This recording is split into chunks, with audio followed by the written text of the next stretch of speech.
What's up guys, it's Eric Choi here. Another episode about the AMG. But before I start with that, I would like to thank you guys for all the love, all the support from the previous video. It's crazy that we didn't just hit 10,000 subscribers. We hit 20,000 going toward 30,000. That is insane. I didn't even think about that will happen so quickly. In this video, we're gonna do some maintenance for the AMG because no car is bulletproof. Even it's built by Michael Essa. It's a race car. It's been sitting for a while. I want to introduce you guys to Nick. He's the head mechanic and the owner of the shop, Ghostworx. The shop that I've been taking my car to. They fix all my Porsche, my BMW, and my BMW. Yes, I have 3 E46 M3 that they all fix it up for me. This car has been sitting since 2018 or 19, according to Michael. Okay. He already recommended us to clean the injector, do all the fluid. Is there anything you want to add on to it? I mean, flush the gas, I would say. Oh yeah, it has some old gas in it. Old fuel in it. Luckily, you got a standalone, so you can just turn on the fuel pump, disconnect it from the rails, just.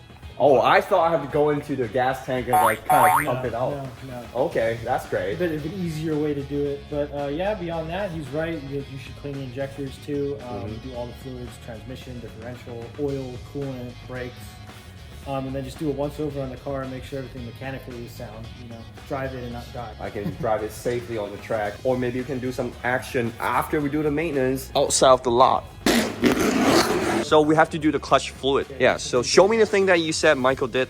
That was very clever. So this is the bleeder valve, you know, so you can bleed the slave cylinder. Inside there, that's what disengages the clutch. You can just put something to hold the fluid in here, and then I can just pump the pedal to get it done. It's just like bleeding brakes, but the nipple's up here, so you don't have to go under the car and bleed it. Because race car. Yeah, exactly. That's awesome. Gotta be able to, you know, fix things quickly when you're racing. For all the fluid that we're gonna put in the car, we have to thank today's sponsor, Liqui Moly. They support my E46 M3 wagon build, and when I reach out to them, they say, hell yeah. And for that, I'm gonna let Mr. Wang handle the commercial.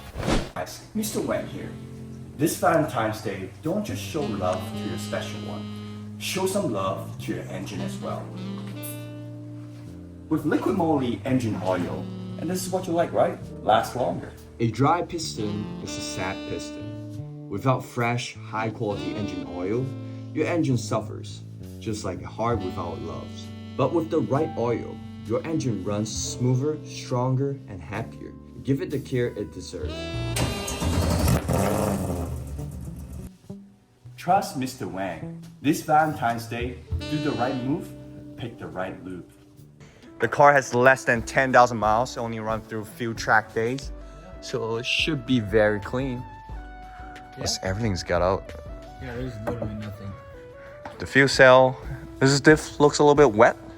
It doesn't look new. No. Yeah, it's all dry off already. Yeah. Now let's walk up to the front.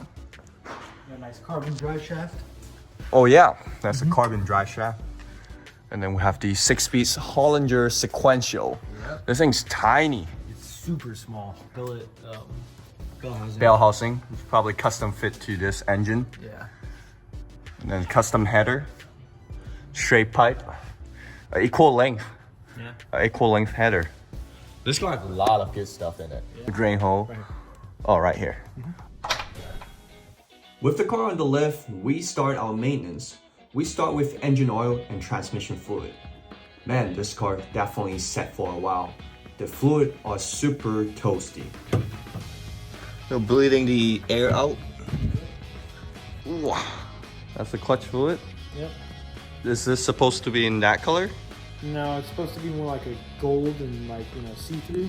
That's like brownish. It's like cloudy and brownish. Yeah. So it's definitely no good. Yeah, it needs to change. We got a little side quest here. Have to head to Michael Essa's shop, pick up some wheels for the C63. The car comes with 3 sets of wheels, 2 sets of BBS and 1 set of 4-star or something like that. I'm gonna go pick it up and have fun with them. Probably do a burnout donut, maybe. Let's go. Kinky.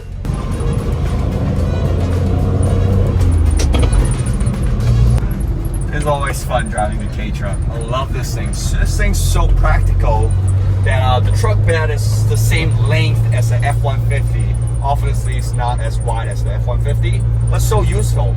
I think I can haul at least 2 sets of wheel with tires at the back. Michael, What's up, man? we got all the wheels here. I got another pile of wheels for you. It comes with 3 sets of wheels, 2 sets of BBS and 1 set of Actually, so there's 5 here. oh, more than 3 at DD, so it's actually 4 full sets. did a good 4 buy. sets of wheels. They are all with slicks, but they're old, right? I probably won't be able to use them on the track. I wouldn't. They are obviously brand new slicks. Yeah, but you still have the hair on it. Yeah, but I think, oh yeah, so these are from 2016. Oh no. So they're very old. So don't use these on track. But they're good for burnout. They're probably really good for burnouts. Yeah. Good for donut too. Yes. I'm thinking of putting a handbrake into that car. Yeah, you should. I did some research. I just have to buy another OEM rear caliper. Another caliper? No? Pass through. Pass through. Pass through. I gotta And you do don't have more to do research on that. anything Mhm. Except for just run the brake lines into the e-brake master, out of the e-brake master to the calipers that are already there, and then you can use it. Okay. Let me do more research. So it's a different route. then. Simplify it. Okay. You don't have to weld other calipers and do all that other stuff. Okay, that makes it so much easier because I was looking like, oh, where can I get that dual caliper set up? Like, where's the adapter at? So Yeah. that makes everything easier. Yeah, All right, definitely. let me load this up and then we can get on going. Hell yeah, go. Let's fold. I'm gonna fold everything down. Man, that's why I love the K truck. Yeah, It everything's fits like everything. all, We can fit like 3 sets. yeah, I think you probably have enough room. If you didn't have this up, I Uh-huh. think you could put another full set of wheels. It's the same length as a F-150 or the truck bed. Oh, But the bed. The bed. I thought yeah. you meant the truck. I was No, like, no, it's not. no. No, it's not. Exactly. Yeah, the truck bed, but it's not as wide as the. I think it's not as wide as the It's not as F-150. wide, but inside of a normal truck bed, you have the fender. The wheel well. wells have all- This is all flat. Yeah, it's all flat. Mhm. Over. At least 4 dead bodies out there. At least. At least, if we stack them, we'll be 8. Yeah. Thank you, Michael. Yeah, you're welcome. All right, we have everything strapped in. The back.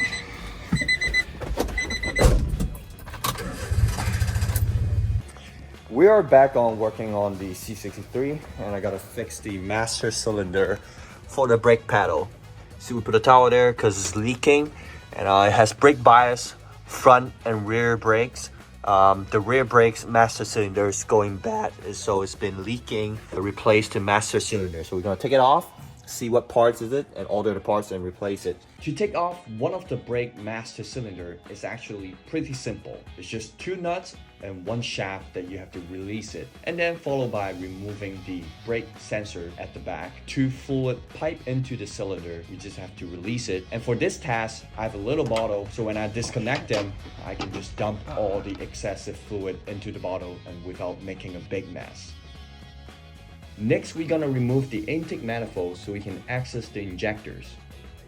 This is the SLS intake manifold that looks like an ITB stacked velocity inside. Look at all the trumpet. How cool is that? All right, now I just have to remove all this bolt. Here's Nick helping me to release the main fuel line.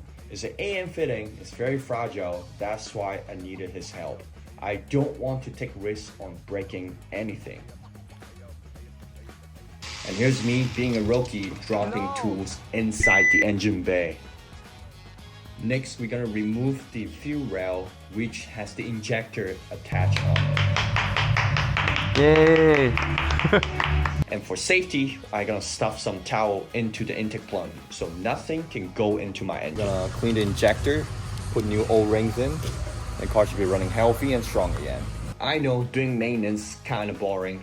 That's why in the next scene, I'm visiting a shop and the shop owner has some fun story to share with us about the C63 I purchased. Content is kind of dry. I was doing maintenance on the C63. We got John here from 5150 Tuning. How's it going? Got some cool twin turbo R8 Huracan right there, Evo. And John actually knows something about the C63 I just bought from Michael Essa. A few things. Before that, let's talk a little bit about your shop. I know you were like kind of specialized on Evo, but you actually tune a lot of exotic as well. So I started doing these during COVID, and we teamed up with a couple shops here and there. We started tuning the factory ECUs inside of these cars with Dyno Spectrum. So now we have factory ECU cars, twin turbo cars that make between 15 and 1600 So no side factory ECU. factory ECU. What's the main reason that people want to keep the factory ECU? What's the benefits from it? It runs better. I spend a lot of time talking to all the different modules inside of it. I think these R8s have 50, 60 modules that all communicate over CAN bus. When you take out the main processor, which is the ECU, it loses some of that. The ECUs have also had, billions of dollars put into them by the OEMs. Yeah, correct. When people were talking about OEM, it's like the company spent billions on billions of dollars developing the car. Right. Just in the ECU program alone, we're talking, 2,000 people to make that happen. I love Motec and I love Cyvex and I love those ECUs, and they do work really well for what you're doing with them, but they're certainly not anywhere near as complicated as the factory stuff. This car, this R8, obviously is running the factory ECU with the twin turbo setup. Yeah. How much this is making? Currently makes about 1,200 1,200 to the wheel? to the wheels. Oh man, And John. we're going to do clutches and a couple other things in it, so it should make between 14 and 1,500 That's crazy. all said and done. And then we have another one, this blue one right here, ECU car. The turbos went bad, so it's getting rebuilt. Okay, so the turbos are out right now. Turbos are out there. Oh man, you have another R8 over there. Yeah, that's a Gen 1 manual turbo R8. Manual turbo. That one has a Cyvex in it because the factory ECU in that car is different and not good. Got it. So we don't bother. There's also bad factory ECU. Wait, you have a Lamborghini intake manifold on top. Yeah, so the motor is essentially the same as the Gen 2 stuff. So what they did is to run port injection, you put the Lamborghini manifold on with the port injectors, and then you run the port injectors off of a Cyvex. So this one has the 10 DI and then the 10 port injectors that run off the Cyvex ECU. All right, done with the turbos car. We talk about our NA V8 C63 built by Michael Essa. John, he knew that car. He knew the previous owner when it's completely stock. The previous owner bought it brand new and take it to the track right away. Yeah, he brought it to the GTA Pro-Am setup in 2013, I think it was. And he had just bought the car. Showed up and was like, hey, I'm gonna track this. That was before he met Michael. Before all of this. Oh, that's crazy. And I had already known him from some other shift sector stuff. But that was when I first knew that he was gonna try and build this car. And I wasn't really sure how that was gonna work out. Over time, I saw the progress of a stock C63 going into more modified and more modified and more modified. Oh, so it didn't just like become a race car. He did like progressively. Yeah, it didn't start out like with that plan. It started out as a factory car that he was just going to try and race it. And then they were trying to do some chassis development. And then the chassis was getting better, but the engine and transmission couldn't hold up. Okay. And then it went to a Motec. And then they couldn't get the Motec. I believe they couldn't get the Motec to work with the stock EC or the stock trans. So then it went to sequential, to wide body, to cage, to That part is all with Michael. right. That's all when Mike got a hold of him. And it was funny to watch Jason go from this guy who doesn't have any idea as to what he's doing to having a guy with a car that still doesn't know what he's doing, but trying his damnedest to make it go fast. That project, I never thought it was going to go anywhere. And the fact that it showed up, I think in 2018, and it looked like it is, like how you have it now, was pretty amazing for me to see. I didn't expect to see what I saw when it came out. Michael did a great job. That yeah. car is phenomenal. Mike does a really good job with that stuff. I worked with him on the CSF car, for him driving it. I did all the tuning for the Evo 10, me and Wayne. You know, it was nice to work with somebody that when I told him why the car was doing what it was doing while he was driving it, he understood what I was saying. So, because he knows how to build and tune cars. Working with somebody like that for Jason was great because he didn't know what he was getting into, but he had somebody to guide him through a race car. Yeah, he have the right guy to guide him, to build him a proper car. And that's a race car. And I have no experience with race cars, so I would like to see how well that goes. It's going to be fun. You know, when you get that into your car, it's going to be a fun time. That car, Michael told me, is not that competitive because it entered the unlimited class. Yeah. Which you're competing with like 800 horsepower GTR or like lightweight Porsche and all that. That car with 1,000 horsepower might have been A better, have a chance for it. But Jason could never drive that car with 1,000 horsepower. most people couldn't drive that car with 1,000 horsepower. Absolutely. So that's kind of why it was kept where it was, so he could have fun with it. That was really what mattered. He just wanted to have fun. He didn't care if he won. Yeah, it's a, you know. I'll call that a passion project. Just like my 190E is also a passion project. It's It's not going for a race. It's not trying to go to SEMA. It's not trying to impress somebody. Yeah. But now I bought it. I'm doing some maintenance to it and give it some love and try to put it on the track again and see how capable I am. I never driven a race car. I think it will be faster than my GT3 RS. Yeah, I What mean, you think? it's still set up pretty good. It depends on what tires you run on it. I think it would be fun if I brought both cars to a racetrack and do it as side by side. Same driver, different car, same track day, and then we'll see which They're one going to is be better. completely different. John, actually, you said you have something cool to show me, right? Yeah, let me fire up this Huracan and see what we got. Okay, I can't wait. He said that Huracan can shoot. How long the flame be? It depends on how warm it is. We'll find out. Okay, let's warm it up, baby.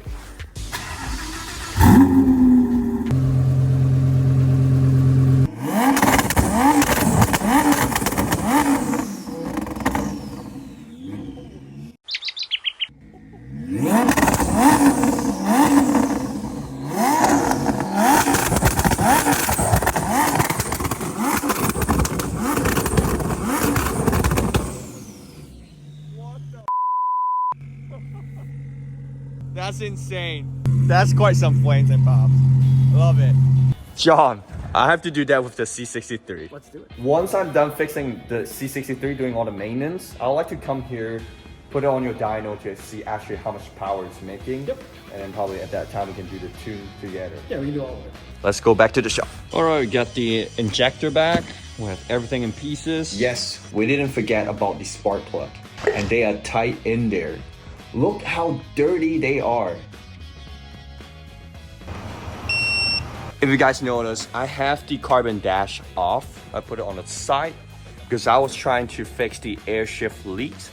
Took off that black cover and you have to take off the entire actuator of it. So we don't have the time to do it today. Right now, we just have to get the brake working. Now we're doing the brake flush, and with Nick's help, it's so much easier. One last thing before we can start up the car. We need to add some new gas in it. In the gas tank, there are racing gas from 2018 or 2019. They are super bad for the fuel system. Fresh gas, finally. The moment of truth. It starts right up.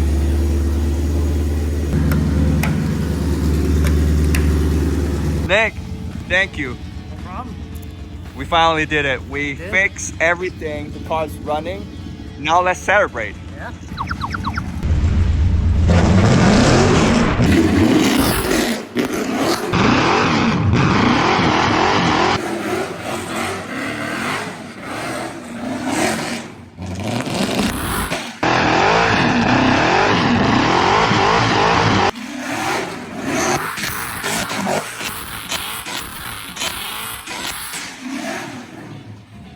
Oh man, it's nervous because the steering wheel got locked up. And I can see this car doesn't like to do donut. No. Because it's a race car, it's supposed to go around corner. When I fully lock the wheel, it's kind of like stuck. And whatever throttle I give it, it's just kind of stuck at that angle. It was crazy. I was like, am I gonna crash that curve or anything? Thank you guys, thanks for watching. Hopefully you guys like a little bit of action of this car. We'll bring it to the track, but maybe we'll put it on the street as well. See you guys in the next episode.